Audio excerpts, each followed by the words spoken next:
Vieilles histoires du pays breton par Anatole Lebras. La chouette. Mathias Kervéno, patriarche mendiant, originaire de la forêt de Coatannoz, entre Plougonvert et Belle-Île, m'a fait ce véridique récit. En ce temps-là, je vous parle du temps du roi Louis-Philippe, j'étais sabotier. Vous connaissez Gournouel, dans la montagne. Notre équipe campait au pied de la côte qui mène au bourg, sous une majestueuse futaie dont tous les hêtres ont été transformés en sabots depuis lors. Nous composions entre cousins, comme nous avons coutume de nous appeler dans la corporation, un village d'environ 5 ou 6 huttes. Celle que j'occupais avec ma femme, Dieu lui fasse paix, et nos 4 enfants, aujourd'hui dispersés à travers le vaste monde, s'adossait au mur d'une chapelle en ruine, dont il ne subsistait guère que ce pan de muraille, un vieil hôtel disjoint, envahi par les ronces, et çà et là, quelques soubassements de piliers, ensevelis sous un épais fumier de mousse, de plantes parasites, de feuilles mortes. Vers l'est, cependant, derrière l'hôtel, l'architecture de la maîtresse fenêtre, destinée à éclairer le cœur, se dressait encore presque intacte, découpant, sur le fond libre d'une avenue, sa rosace de pierre veuve de ses anciens vitraux.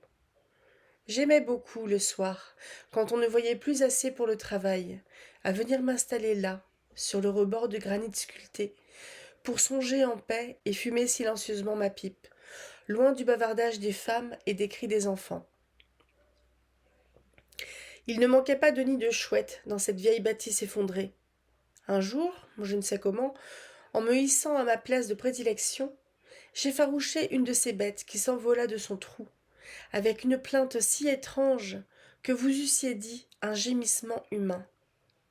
Le soleil, un soleil d'hiver, à la lumière aiguë et pénétrante, dardait, au moment de mourir, une flèche de feu rougeâtre parmi les décombres. Éblouie, aveuglée par cette lueur, la chouette vint se jeter dans mes genoux. Je n'en avais jamais vu aucune d'aussi près, si ce n'est sur les portes des granges où les paysans, par peur, ont la cruelle habitude de les crucifier. Celle-ci, étourdie du choc, allait tomber. J'étendis les mains et je la saisis par les ailes.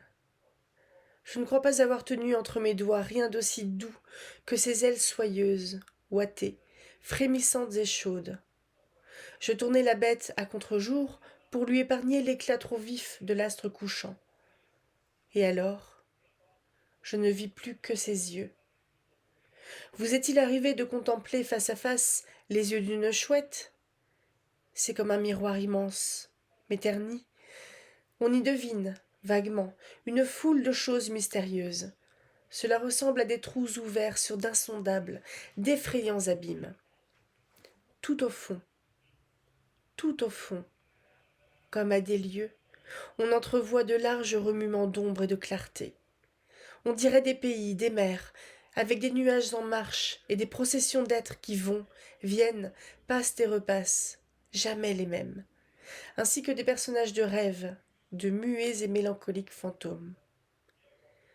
Tandis que je regardais la chouette, elle me regardait, elle aussi, tremblante, dominatrice néanmoins, d'un air à la fois impérieux et triste qui me troubla. Je me mis à lisser ses plumes pour la rassurer, et peut-être pour me rassurer moi-même. Va, va, pauvre animal, lui disais-je, je ne suis pas un homme mauvais. Je ne veux point te faire de mal. Les sabotiers vivent dans les bois, dans les solitudes apaisantes, au milieu des silences sacrés de la nature.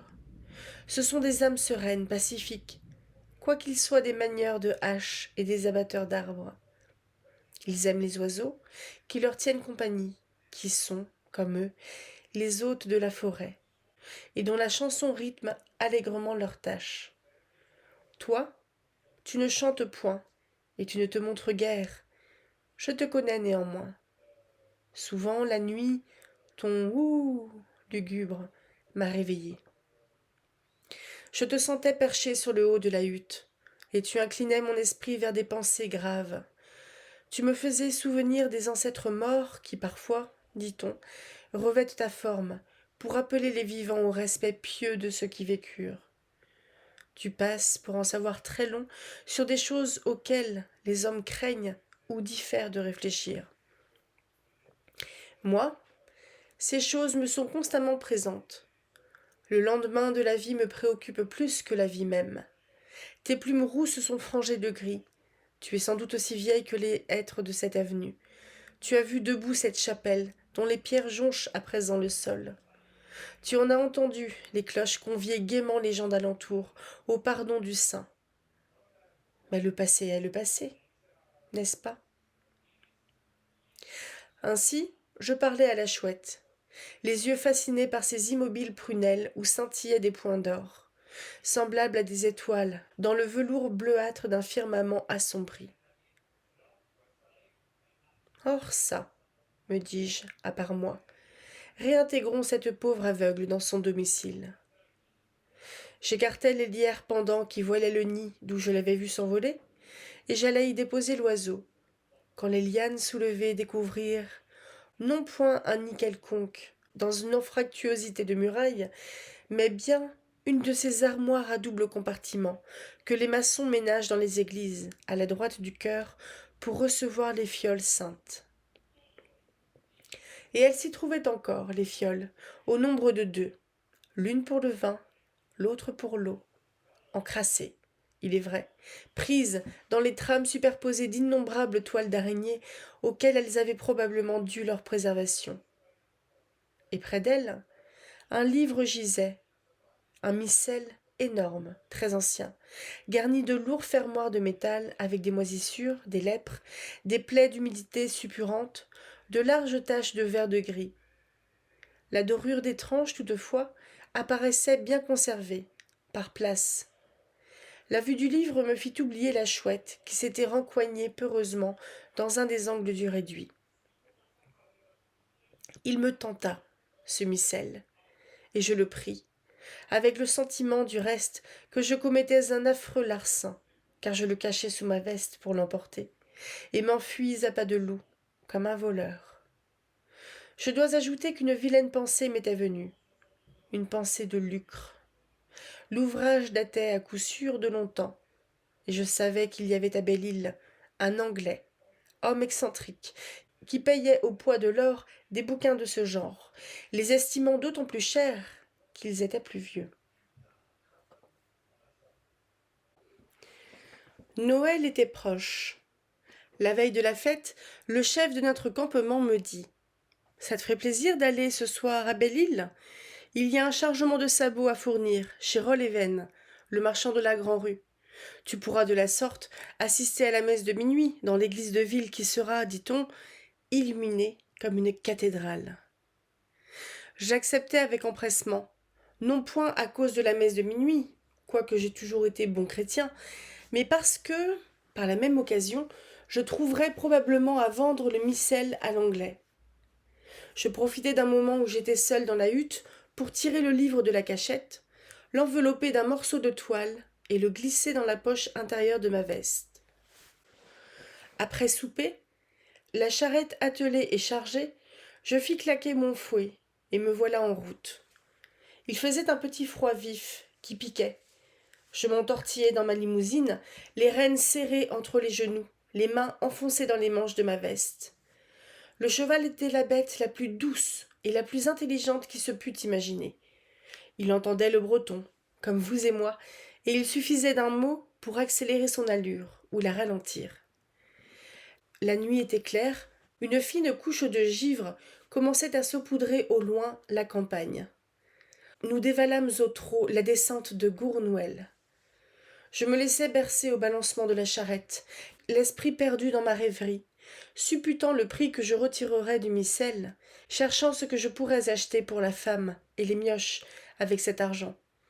J'évoquais les idées les plus riantes, je tâchais à me représenter la joie étonnée des miens, quand, au retour, je leur rapporterais toutes sortes de cadeaux inespérés, comme en ont seuls à Noël les enfants des riches. Et toutefois, plus je roulais vers Belle-Île, moins je me sentais en gaieté. Une inquiétude sourde me travaillait, un malaise étrange, le trouble qu'on éprouve quand on va commettre une mauvaise action. Soudain, je fis un soubresaut. Derrière moi, dans la profondeur sonore de la nuit, un ouh prolongé, plaintif, triste à fendre l'âme, venait de s'élever, et par 3 fois il se répéta, toujours plus long, plus plaintif, plus triste. J'écartai ma couverture, saisis les rênes à pleine main, et cinglai le cheval qui partit à fond de train. Nous traversions maintenant le cœur de la forêt. Des arbres vénérables bordaient la route, enchevêtrant au-dessus de nous leurs ramures dépouillées. Des 2 côtés, c'était une double rangée interminable de troncs noirs, et derrière cela, il s'en pressait d'autres, confusément, par milliers. Pour la première fois, la forêt me fit peur, à moi, qui me considérais comme un fils, comme son fils, né à son ombre, bercé dans ses bras centenaires, sur son sein si moelleux et si embaumé. À moi, qui vivais en elle et par elle, à moi qu'elle nourrissait, en vérité, de sa chair même et de son noble sang. Oui, j'eus peur de ces grands arbres familiers. Je leur trouvai un air menaçant que je ne leur connaissais point. Je crus les voir se pencher, abaisser lentement leurs branches, pour m'arrêter au passage. Ils m'apparurent comme un fourmillement muet de grands spectres, et je sentis peser sur moi la fixité effrayante de leurs yeux. Oui, de leurs yeux, car ils avaient des yeux, tous ces arbres.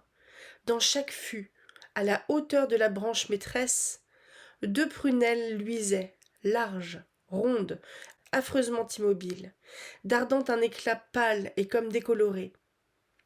Le cheval, non moins épouvanté que moi-même, suspendit net son élan, les jambes raidies, le crin hérissé. J'entendis son cœur battre dans ses flancs, à grands coups, et le mien aussi battait à se rompre.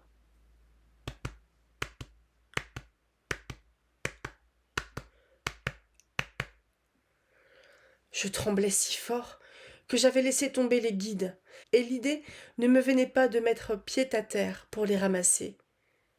Il y eut quelques minutes d'une attente indicible. Dieu m'épargne de revivre jamais ces minutes-là. L'angoisse me serrait la gorge, m'étouffait presque. Une sueur glacée me ruisselait par tout le corps. Qu'allait-il se passer? J'avais une hâte fébrile de le savoir, persuadée d'ailleurs que ce serait terrible et que j'en mourrais.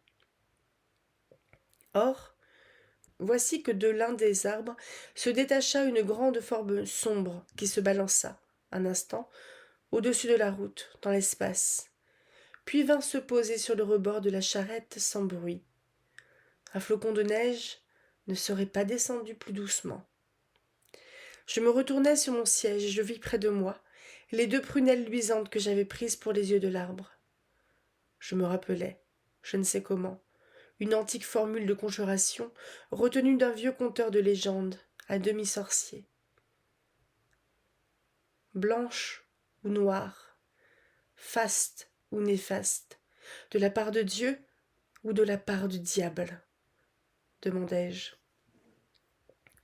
Une voix faible et dolente me répondit. Je suis la chouette des ruines de Saint-Médard. Ô Mathias Kervéno, regarde, reconnais-moi, et puisque tu me fus secourable naguère, laisse-moi te sauver aujourd'hui. Tu es sur le chemin de ta damnation éternelle. Mathias Kervéno. Je te reconnais, dis-je à l'oiseau de ténèbres. Parle, que veux-tu de moi? Tu crois rouler vers Belle-Île, et tu es en marche pour l'enfer. Je n'ai pas fait de mal, que je sache. Tu as un poids sous l'aisselle, Mathias Kervéno. Je compris qu'il faisait allusion au missel. La rougeur de la honte me monta au visage. Je balbutiai. Je n'ai dépouillé personne. Un vieux livre trouvé dans un vieux mur, est-ce donc un si gros péché?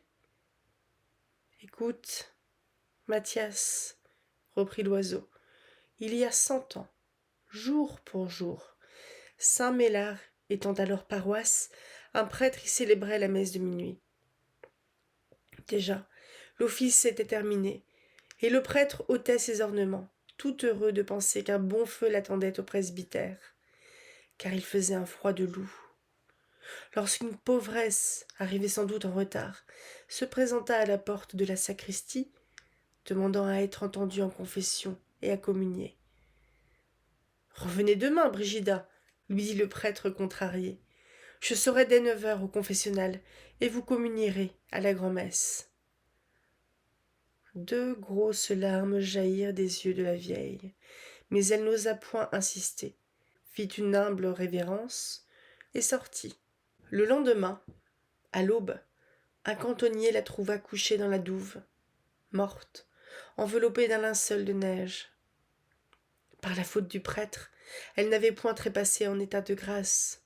Or, ce prêtre comparut à son tour au tribunal de Dieu, et Dieu lui dit : « Pour avoir péché de la sorte, tant qu'il restera 2 pierres de la chapelle de Saint-Méllard, ton expiation sera d'y donner la communion, la nuit de Noël, à toutes les âmes errantes. » Voici Noël, Mathias Kervéno. Les cloches de minuit vont carillonner. Le prêtre est à son poste, les âmes errantes se sont rassemblées, les fioles saintes vont être remplies. Mais le livre, Mathias, le livre n'est plus à sa place. S'il ne se retrouve pas, le prêtre ne pourra célébrer l'office. Il sera quitte pour recommencer, 100 autres années de pénitence, peut-être. Mais c'est celui qui a emporté le missel que je plains. Ce qui appartient aux défunts devient un instrument de damnation entre les mains des vivants. J'ai dit, Mathias Kervéno. Je sortis le livre de ma poche. Le voilà, murmurai-je. Est-ce à toi qu'il faut que je le restitue ? Je ne suis qu'une chouette, répondit l'oiseau. Rapporte-le, où tu l'as pris. Je ne sais ce que vous auriez fait. Moi, je n'hésitais point. Je tirai sur la bride du cheval, qui lui non plus ne se fit pas prier, et nous rebroussâmes chemin. Les figures des arbres, aussitôt, me redevinrent amies. Ce n'étaient plus des spectres terrifiants, mais des ormes, des hêtres, des châtaigniers, des chênes aux attitudes majestueuses et protectrices. La nuit avait repris le calme divin qui sied à un soir de Noël, et dans mon cœur aussi, une paix douce était rentrée. Arrivé près du campement, j'attachai ma bête au montant d'une barrière et je pénétrai dans les ruines. Alors seulement, je m'aperçus qu'un vol immense de chouettes me suivait. Elles se perchèrent sur les arbres, elles se perchèrent sur les branches d'alentour, fixant sur moi leurs prunelles blafardes qui ne me faisaient plus peur. Je remis le missel à son ancienne place, ébauchai un signe de croix en passant devant l'autel, et m'en retournai vers la charrette. Je m'étais à peine éloigné d'une 50aine de pas, que des chants s'élevèrent de la chapelle détruite, à la louange de l'enfant Dieu. En me retournant, je ne vis plus les chouettes. Mais, parmi les décombres du sanctuaire, une foule agenouillée entonnait l'hymne de la nativité, et un prêtre à cheveux blancs se tenait, les bras étendus, en face du missel ouvert que lui présentait un acolyte. « Dia !» Le cheval rassuré repartit au galop, dans la direction de Belle-Île. Les carillons de Gourgnuel, de Plougonvert, de Locquenvel, de 20 autres paroisses encore, se répondaient à travers la clarté laiteuse de la nuit, sous le scintillement avivé des étoiles. Et j'arrivai à Belle-Île à temps pour entendre la messe.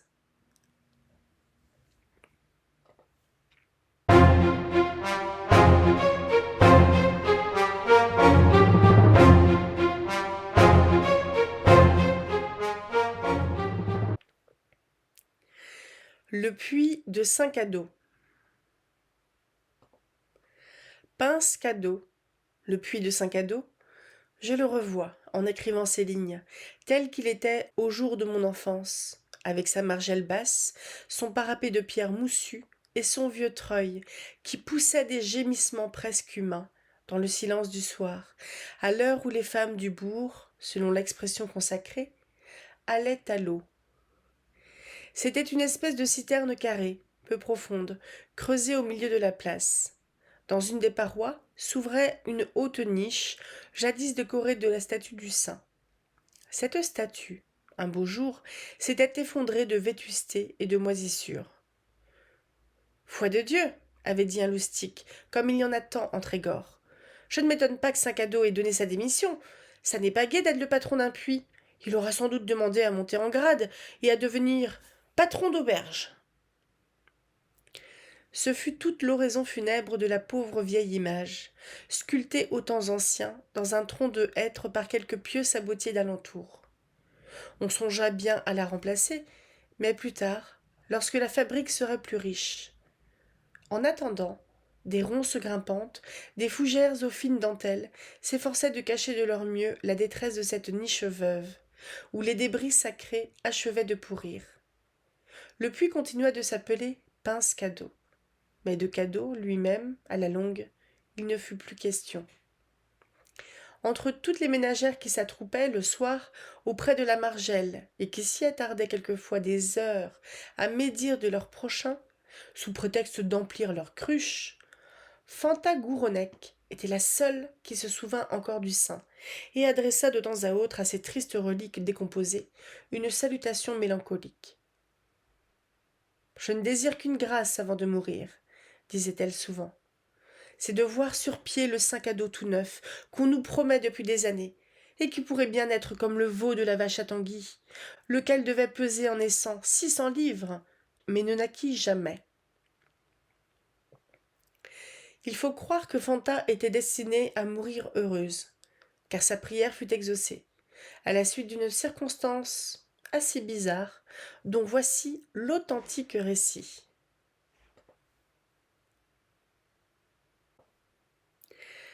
Le meilleur des hommes, Joseph le Saint, en breton, Arzant, bon mari, bon père, cultivateur consommé, éleveur émérite, mais par exemple, ivrogne, ah ça oui, ivrogne paumé.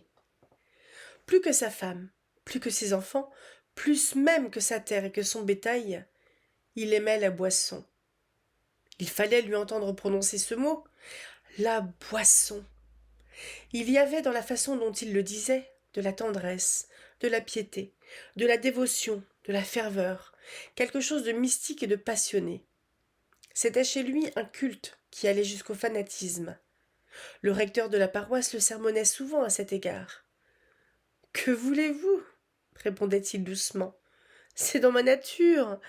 Je suis boissonnier. » Il se saoulait à chaque fois qu'il en trouvait l'occasion, c'est-à-dire tous les dimanches, régulièrement, plus les jours de fête gardés, et enfin, quand ses affaires l'obligeaient à paraître au marché voisin. Ivresse charmante d'ailleurs, qui le faisait pleurer de joie et lui versait dans l'âme une infinie béatitude. Sa large face candide alors s'épanouissait, rayonnait, sans rien de bestial ni même de grossier, au contraire, il en était comme transfiguré. Ses petits yeux vifs avaient des scintillements d'étoiles, et de ses lèvres souriantes coulaient des paroles de miel. Pour causer d'affaires, il avait soin d'attendre qu'il fût gris. Il voyait plus clair et se sentait plus retors. Ce soir-là, veille de Noël, il revenait, au trot de Rouzic, sa jument rouge, d'une vente de bois faite en l'étude de maître Carise, notaire à Lannion. Il était content de lui et des autres, content de l'humanité tout entière. Il avait beaucoup bu, et bu à bon compte, ce qui doublait son allégresse, ayant acquis pour la bagatelle de 50 écus un lot de chêne d'une valeur réelle de 400 francs. Oui, dame, pour 50 écus, il était devenu, lui paysan, lui fermier, propriétaire de cette magnifique avenue du château de Kerglose. Des arbres superbes, comme on n'en trouve plus que chez les nobles. Fallait-il tout de même que monsieur le comte eût besoin de gros sous, après avoir rousti les pièces d'or? Un boissonnier aussi, ce comte, mais un boissonnier des grandes villes. Un boissonnier joueur, fainéant et sombre. Vois-tu, il y a l'ivrognerie des braves gens et celle des pandards, expliquait Joseph le Saint à Dal Indribuner, assis à sa gauche, sur l'unique siège du char à banc. Ce Dal Indribuner était un vieil aveugle, vivant d'aumône et clamant la charité de seuil en seuil. En échange de l'hospitalité qu'on lui accordait, dans les greniers ou les étables, il rendait aux femmes le service de les aider à dévider les écheveaux de chanvre, aux fileries d'hiver. D'où ce sobriquet de Andribouner, le dévideur, dont on l'avait affublé et qui avait fini par se substituer à son véritable nom, tombé pour lui-même en oubli. Le saint l'avait trouvé gravissant péniblement la côte au sortir de l'Agnon. « Où vas-tu comme ça, Dal ?»« À ta voix, je te reconnais, Arzante. Je fais bien loin, si j'en crois mes jambes, qui me rappellent à tout moment qu'elles ont passé l'âge de courir les chemins. Mais encore ? À Rouquinard, mon fils, chez les Crénavelles, puisque cependant tu tiens à le savoir. C'est mon jour de loger sous leur toit. Eh bien, monte, je te déposerai, presque à leur porte. Tu n'auras que 3 champs à traverser. Et le vieux s'était hissé dans le véhicule, en appelant sur Joseph le Saint toutes les bénédictions du ciel. Et celui-ci, tout de suite, s'était mis à lui faire des confidences. Oui, continuait-il, il y a ivrogne et ivrogne. Certes, opinait l'aveugle. Toi, Dal, t'es-tu jamais saoulé? Plus d'une fois, oui. À l'auberge, du coup de rien. Hein? Quoi? Où est-ce qu'elle est, cette auberge? Eh, un peu partout, Dieu merci, le long des routes, sur les places des bourgs, dans l'herbe des prés. C'est le tonneau du bon Dieu. Chacun peut y boire. L'eau coule pour tout le monde. De l'eau? Pouah! Fit le saint, avec une grimace. Un sourire malicieux se dessina sur les lèvres de l'aveugle, mais que surprirent seuls les anges qui rôdent dans le firmament de Bretagne, la nuit de Noël. La silhouette d'une maison se profila en noir sur l'horizon nocturne criblé d'étoiles. Au-dessus de lui se balançait, dans le vent, une touffe de gui. À l'intérieur, nulle clarté. Les gens, apparemment, dormaient. Joseph arrêta court la bête. « J'ai soif, dit-il. Nous allons réveiller ce mécréant d'aubergiste qui se permet de ronfler à l'heure où les autres se lèvent pour rendre visite dans sa crèche à l'enfant Dieu. Nous boirons 1 litre en l'honneur de Jésus.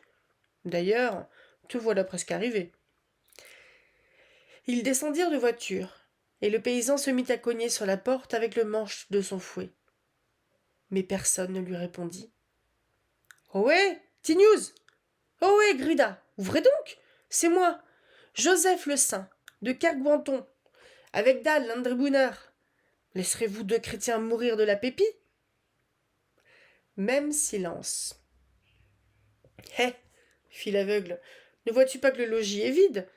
Ils sont tous en route pour la messe, mon cher. Ce que tu as de mieux à faire, c'est de continuer toi-même ton chemin. Tu te désaltéreras au bourg de Trésigny. »« Ouais. Tous les cabarets seront clos. Tu en seras quitte pour t'abreuver au pince cadeau. Grand merci, je ne suis pas comme toi de l'espèce des grenouilles. » Parlons sérieusement, reprit l'aveugle d'un ton pénétré, avec, toutefois, une imperceptible nuance d'ironie. Tu as été désobligeant à mon égard. Je te veux payer de retour. Je vais te révéler un secret que je tiens de ma grand-mère, laquelle était une femme de sens, renseignée, comme pas une, sur les merveilles de la nuit sainte. Seulement, jure-moi d'abord que tu n'en abuseras point. Je jure tout ce que tu voudras. Voyons ton secret. Lorsque tu arriveras à Trésigny, toutes les auberges en effet seront fermées. Les gens seront à l'église. Laisse ton équipage à l'entrée du bourg et dirige-toi vers le puits qui est au milieu de la place. Là, assieds-toi sur la margelle jusqu'à ce que tu entendes tinter la clochette de l'enfant de chœur au moment de la consécration. Dès qu'elle aura commencé à sonner, ne perds pas ton temps. Saisis d'un poing solide l'un des seaux et mets-toi à califourchon sur l'autre. Tu descendras ainsi, tout doucement, et tu atteindras sans peine la niche pratiquée dans le mur du fond. Tu m'as bien compris? Parfaitement. Mais qu'est-ce que ça me rapportera, toute cette gymnastique? Mon cher, la nuit de Noël, pendant la durée de la consécration, l'eau de ce puits se change en vin, par les mérites du Christ et la vertu de saint Cadeau. Tu n'auras qu'à te pencher pour en boire à pleine gorgée, et c'est un vin, mon cher, comme on n'en goûte qu'au paradis. Tu m'en diras des nouvelles. Le fermier se grattait le bout du nez. J'ai idée que tu te moques de moi, dit Alan Tribouner. Crois ou ne crois point, ça te regarde. Il était de mon devoir de te témoigner ma reconnaissance, à ma manière. Au revoir, fils. Grâce à toi, me voilà presque rendu à destination. Il ne me reste qu'à te souhaiter bon voyage. Et le vieux, franchissant une barrière, s'engagea dans les champs, tandis que l'ivrogne, remonté tant bien que mal sur son siège, criait à Rouzic un hu formidable, et que la bonne jument s'enlevait, en faisant feu des quatre pieds.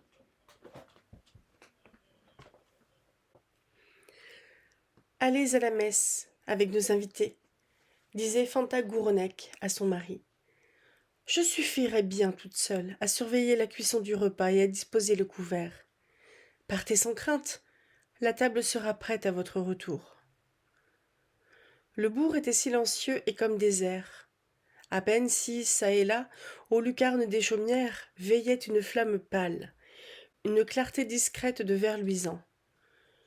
L'église, en revanche, jetait par ses vitraux de grandes lueurs rougeâtres, pareilles à des feux de forge, et des chants montaient, où dominait la voix de taureau du sacristain Fanch-Arluc, accompagné comme en sourdine par le nasillement monotone du chœur des femmes. Puis soudain, les chants cessèrent, et dans le silence retentirent par saccades les tintements grêles d'une clochette.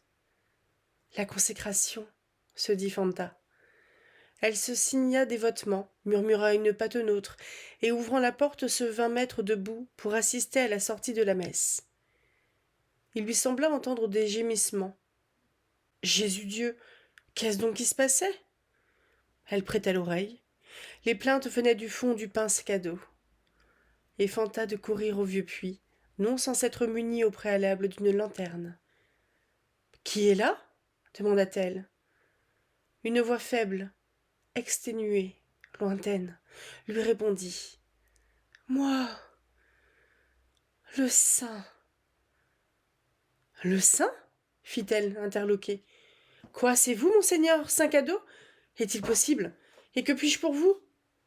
La bonne Fanta ne trouvait nullement étrange que la pauvre statue délaissée l'implorât de la sorte, dans le langage des vivants. N'était-ce pas nuit de Noël?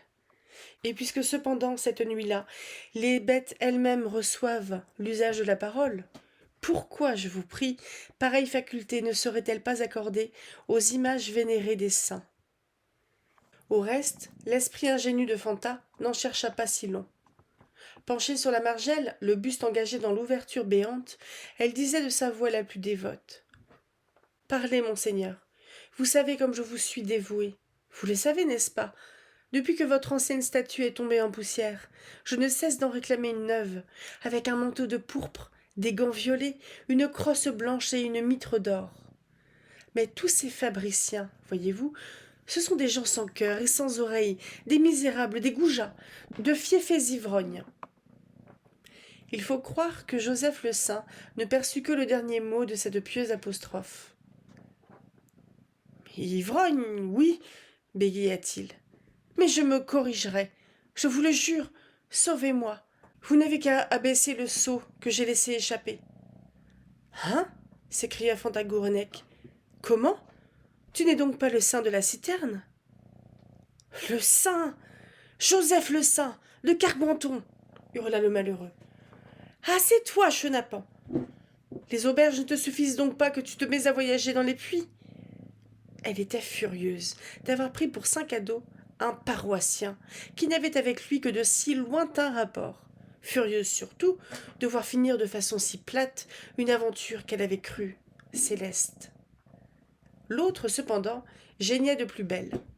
« Je suis à bout de force. Au nom de Dieu, Père des créatures, venez à mon aide. Qui que vous soyez, je vous le revaudrai. Fantagouronec se dit. Je ne peux pourtant pas le laisser périr, en état de péché mortel, la nuit où Jésus vient de naître. Écoute, prononça-t-elle, je consens à te porter secours, mais à une condition. Je les accepte toutes. Voici. Tu doteras d'une image neuve, en bois de chêne et peinte de pourpre et d'or, la niche où tu te morfonds. Dans 2 jours, elle sera commandée. Chez Philippe Mérer, l'homme au sein, il n'y a que lui qui sache les sculpter comme il faut. Chez Philippe Mérer, c'est entendu. Dût-elle te coûter 100 francs? Je paierai même le transport. Tu le jures? Sur ma part de paradis. Non, tu l'as déjà perdu sous l'arc tué. Sur la tête de ma femme et de mes 5 enfants. Les gens sortaient de la messe de minuit. Un attroupement s'était formé autour de la citerne. Vous êtes tous témoins, dit Fanta, en s'adressant à la foule de plus en plus compacte. Et elle commença de tirer sur la corde, en criant comme font les marins. Ohé! Hiss! On vit alors ce spectacle. Fantagouronec ramenant, au lieu d'eau, ce sac à vin de Job Arzante, verre de peur et verre de mousse. Vous jugez si le treuil grinçait, mais l'homme aussi claquait des dents. Moins d'1 mois plus tard, on inaugurait à Trésigny une mirifique statue de Saint-Cadeau, drapée de violets et mitrée d'or. Toute la population assistait à la cérémonie. Ce fut une occasion de franche lipée et de grasse saoulerie. Mais Joseph le Saint rentra chez lui, à Kerguanton, sans tituber. Depuis son aventure, il ne buvait plus qu'à l'auberge du Coûterien, dont Dalland Brunner lui avait, le premier, appris la route. Et aujourd'hui, quand il est question d'un incorrigible ivrogne, il se trouve toujours quelqu'un pour dire « Il faudrait l'envoyer à Pince-Cadeau, s'abreuver de vin de Noël !»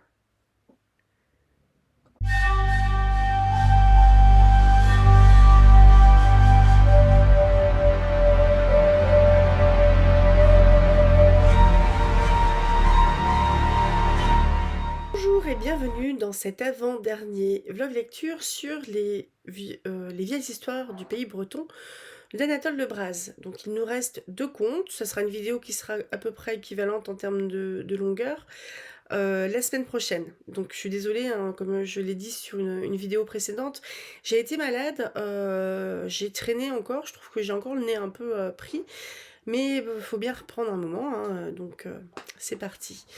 On a lu 2 contes là, donc La Chouette. Donc La Chouette, je l'ai trouvé très classique dans le fait de parler de la mort. Donc la mort, ça, vous l'avez sans doute compris si vous avez lu, si vous avez déjà lu pas mal de contes bretons ou si vous avez écouté ce que je vous ai lu. La mort, c'est quelque chose qui revient assez régulièrement dans les contes bretons, dans les légendes bretonnes. Par le personnage de Lankou, par des histoires de messes nocturnes comme ça avec des fantômes et tout ça, par des histoires de revenants. Et donc là, on avait un petit peu, on avait non même complètement l'histoire de la mort avec la chouette. Et je savais plus d'ailleurs, je savais que parfois les chouettes pouvaient être clouées en fait à la porte des granges parce que ça porte malheur, parce que ça fait ouh et tout ça. Et je crois que particulièrement les chouettes et fraises sont considérés comme des animaux psychopompes, c'est-à-dire qu'ils vont amener les âmes des défunts vers l'ailleurs, ou pourquoi pas un peu des fantômes également. Et il y a toute une symbolique aussi au niveau des animaux blancs dans la mythologie celtique. Donc, les Bretons, ils en font partie évidemment. Donc des animaux blancs qui sont également psychopompes. Et là, ma foi, la chouette, il y avait un côté quand même bien flippant. Quand le mec, j'ai oublié son nom là, quand il est parti pour Belle-Île avec le missel qu'il a volé. Au final, c'est juste un missel qu'il a trouvé dans une église en ruine. Donc, j'ai presque envie de dire, c'est pas bien grave. Puis ça lui servirait plus à lui qu'à un prêtre qui est mort depuis plus de 100 ans, depuis une centaine d'années. Mais bref, en tout cas, les objets des morts, là ça a été reprécisé, on ne touche pas aux objets des morts parce que ils leur appartiennent. Et c'est vrai qu'il y a pas mal d'histoires de hantises dans les contes bretons. J'ai pas mal de souvenirs autour de ça. Et je trouvais ça intéressant. Elle avait un petit côté gothique aussi, mais je pense que le côté gothique, ça commençait à être à la mode à cette époque-là. Je sais plus exactement. On est au début du 19e siècle, il me semble. Non, n'importe quoi, je crois qu'on est en 1902. Donc la vague gothique est sans doute en train de commencer à s'éteindre. Mais je trouve qu'elle s'y prête par rapport au conte breton. Le côté surnaturel, paysage qui fait peur, les émotions, tout ça. Je trouve que ça en fait partie. Et la chouette, j'ai bien aimé. On a un animal qui parle, donc c'est pas une vraie chouette, quelque part. En plus, c'est la chouette qui, en tombant entre guillemets sur les genoux du gars, qui a permis au gars de trouver le missel. Donc c'est la chouette qui a tout fait. C'est quoi son rôle? C'est empêcher que le prêtre soit libéré et empêcher qu'il délivre sa dernière messe avec les âmes errantes. Donc c'est des anaons, il me semble, les âmes errantes. A-N-A-O-N-S, des anaons. Je sais pas comment on dit. Euh, Bref, j'ai trouvé ça assez étonnant. Et j'ai bien aimé, hein. Celle-là a été chouette. La chouette. Alors l'autre, on était plus sur un registre plus léger. Et parce que là, si je ne me trompe pas, on n'a rien de... On n'a rien qui va relever du... J'ai un chat autour de moi, je crois. On n'a rien qui relève du surnaturel, là. Là, on a un puits qui était consacré à un saint. Je sais pas si ça se dit comme ça. La statue d'un saint qui, étant nichée dans le puits, a pourri, ce qui est assez logique. Et une vieille femme qui est pieuse et qui aimerait en fait que cette statue soit refaite. Et un ivrogne. Et cet ivrogne-là, je suis pas sûre qu'il... Non, il se fait même pas passer pour le saint. C'est qu'il s'appelle le saint. À mon avis, c'est son nom de famille. Ou alors, c'est vraiment un surnom, mais un surnom qu'on lui a donné pour se moquer de lui parce que il est tout embourré et puis que c'est... Il est boissonnier. Ça m'a fait un peu rire le côté boissonnier aussi. Comme un poissonnier, mais version boisson. Et là, je trouvais aussi, il y avait quelque chose d'assez prophétique du côté du vieil aveugle. Donc, qui s'appelait le délivreur, je crois. Ah, je suis désolée, hein, j'ai vraiment une très, très, très... Enfin, je ne parle pas breton. Comment il s'appelait le... C'est Dal, D-A-2-L, Anne, A-N, Dribuneur, D-R-I-B-U-N-E, chapeau chinois, R. Donc, un qui demande la charité. Le dévideur, il s'appelle, parce qu'il aide à dévider les écheveaux de chanvre. Les écheveaux de chanvre. Il file un coup de main quand même. Mais on a un côté assez prophétique et on a quelque chose d'assez prophétique avec un prophète pochetron, mais aveugle. Donc, en prophète aveugle, il me semble qu'on a Taliesin dans la mythologie celtique. Il me semble aussi qu'on a Tirésias, et là je crois qu'on est plutôt du côté des Grecs, de la mythologie grecque, si je me trompe pas. Et Taliesin, je crois qu'il fait partie de la légende du roi Arthur. Je sais plus, mais on brasse un peu les mêmes choses. On avait une note de bas de page sur Mon cher, la nuit de Noël, pendant la durée de la consécration, l'eau de ce puits se change en vin, par les mérites du Christ et la vertu de Saint Cadeau. C'est une tradition répandue en Basse-Bretagne que la nuit de Noël, pendant le temps que dure la consécration, l'eau des sources se change en vin pur. J'ai mentionné plus haut l'aventure authentique du pauvre nonique Garlantès, qui, lui, se noya tout à fait pour avoir voulu s'assurer de la réalité du miracle. C'était dans le conte Nédélec, Nédélec qui veut dire Noël. Donc là, on était plus sur les superstitions, enfin la dévotion d'une vieille femme et un imbécile en gros qui se fait un peu tromper. J'ai l'impression qu'on était là-dessus quand même avec le, le vieil ivrogne aveugle en fait qui tend un piège plus ou moins à son pote de beuverie. Je suis en train de regarder en fait. Les deux contes qu'il reste, c'est Le Forgeron de Plouzélambre qui fait 12 pages et c'est En Alger d'Afrique qui ne fait que 3 pages. Donc il va être En Alger d'Afrique, on va être sur une dizaine de minutes je pense, et puis l'autre une vingtaine. Donc ça va être assez rapide et ça sera la semaine prochaine.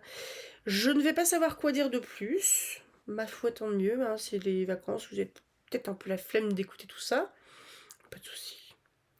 Les vidéos ne vont pas s'envoler, donc si vous voulez en profiter plus tard, faites-le avec grand plaisir. Donc je m'arrête là. La semaine prochaine, comme je vous ai dit, 2 contes à peu près sur une vidéo de une demi-heure de lecture et allez 10 minutes de retour. Et après, je pense que je vais partir sur le 2e volume des Contes merveilleux, si je ne me trompe pas de titre, de Hans Christian Andersen, parce que j'ai envie de lire un truc où il fait froid. Et de finir, parce qu'en fait, les trucs que j'ai pas fini en lecture de contes, c'est Andersen, c'est les frères Grimm, et c'est aussi les Mille et une nuits, mais je suis un peu en train de freiner des Mille et une nuits parce que je trouvais ça un peu longué, et c'est pas facile à suivre. Mais ce que je ferai, quand je reprendrai les Mille et une nuits, c'est que, je vous l'avais déjà dit, je pense, c'est que je rappellerai les contes cadres, donc l'histoire de Scheherazade, premier conte, deuxième conte, troisième conte, etc. C'est des poupées gigognes, hein, les contes des Mille et une nuits. Donc peut-être les Mille et une nuits cet été. Donc Hans Christian Andersen d'abord. On a 24 contes et ça a l'air d'être quand même vachement plus court et je me demande même si c'est pas plus orienté sur les enfants. Parce on a vraiment des contes qui font 4-5 pages, donc je pense que j'en lirai quelques-uns à la suite. Je sais plus comment j'avais fait sur les anciens. Enfin bref, on verra. Mais je pense que ça sera Hans Christian Andersen d'abord. Après, on verra peut-être autre chose, un autre conte régional ou quelque chose d'ailleurs. Donc j'espère que cette lecture vous a plu. À mercredi prochain pour les 2 derniers contes. À samedi prochain pour les 2 derniers contes de Vieilles histoires des pays bretons d'Anatole Lebras. Après, je lirai de mon côté d'autres histoires d'Anatole Lebras et je vous en ferai un retour sûrement dans une vidéo que je présenterai le mercredi. Ce que je vous montre très rapidement. Donc j'ai d'autres livres de Anatole Lebras et j'ai plusieurs livres de ce genre, donc Contes de Bourgogne, Achille Millien, des éditions Ouest France. Et c'est une collection choisie et présentée par Françoise Morvan. C'est des bouquins que j'ai achetés d'occasion au marché du livre à Nantes. 2 € je crois, ils sont bien poussiéreux. Il y a le Conte des Landes, donc c'est toujours sous collecte choisie par Françoise Morvan et présentée par G. Latry et Félix Arnaudin. Donc là, c'est Conte des Landes. Le dernier, c'est Conte d'Auvergne et collection choisie et présentée par Françoise Morvan, Paul Sébillot, Henri Pourrat et Félix Remise. Donc ils mettent des... Je pense que je pourrais même taper dedans en fait, pour en lire certains. Parce que Sébillot, c'est libre de droit, ça je le connais. Je verrai, peut-être que je pourrais taper un petit peu dedans, ma foi. Je vous laisse là. Et à dimanche, donc, pour ceux qui lisent, ceux qui suivent les Hauts de Hurlevent. Comme il y a eu une interruption pour les Hauts de Hurlevent, je ferai un petit récap en début de vidéo avant la lecture pour vous dire où est-ce qu'on en est. C'est juste histoire que ceux qui attendent depuis 15 jours ne soient pas complètement perdus. Et mercredi prochain, donc j'ai menti, il y aura bien une vidéo, ce sera une vidéo bilan de l'année sur la ressourcerie. Donc je parlerai un petit peu de bouquins. Je l'ai déjà tourné mais je ne l'ai pas monté ni programmé encore. Mais en gros, j'ai repris vaguement j'ai repris les résolutions de la vidéo du 1er janvier 2024. Je dis qu'est-ce qui est fait, qu'est-ce qui n'est pas fait, sachant que j'ai pas pris ces résolutions comme des objectifs à cocher absolument, parce qu'on est chill, que je suis très contente de ce que je fais, comment ça avance, et puis j'aimerais bien que ça continue comme ça, son petit bonhomme de chemin. Donc ce sera une petite vidéo courte, hein, enfin une petite trentaine de minutes, je pense. Puis voilà. Passez un très bon samedi et bonne année. Salut!